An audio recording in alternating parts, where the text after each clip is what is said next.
네, 정세균 국무총리의 담화 내용 전해드렸는데요. 국방부도 18일부로 보다 강화된 지침을 하달했습니다. 국방부 출입하는 오상현 기자와 함께 이 내용 살펴보죠. 네, 오상현 기자, 안녕하세요. 네, 안녕하십니까. 네, 저희가 어제 뉴스에서도 전해드렸는데요. 장병들의 휴가가 2주 동안 잠정 중지되는 등 보다 강화된 방역 지침이 하달됐다고요? 네, 그렇습니다. 정말 절체절명의 위기의 상황인데요.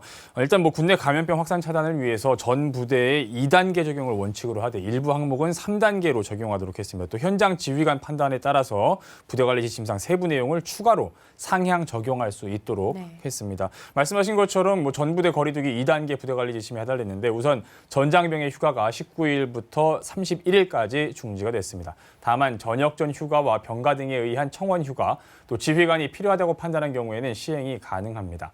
외출도 통제가 됐는데요. 이 경우에도 병원 진료 등 필요한 경우에 한해서 지휘관 판단 하에 시행할 수 있습니다. 간부도 일과 후에 숙소에 대기하는 것이 원칙이고 생필품 구매나 병원 진료만 외출이 허용됩니다. 또 주말 부분은요, 연관급 이상 지휘관이나 부서장의 승인을 받고 집에 갈 수 있습니다. 회식이나 사적 모임 당연히 연기하거나 취소해야 합니다. 네, 정말 강도 높은 조치들이 다시 취해졌는데요. 우리 장병들 종교 활동은 어떻게 해야 합니까? 네, 종교 활동은 영내 시설에서 장병만 따로 모여서 해야 합니다. 영외 종교 시설 운영은 중지하고 온라인 예배로 전환하도록 했습니다. 이 장병만 모여서 종교 활동을 할 때도요, 찬양과 찬송은 가급적 자제하고 합창이나 구호, 통성기도는 금지했습니다. 또 종교 행사 후에 식사 제공도 금지했습니다.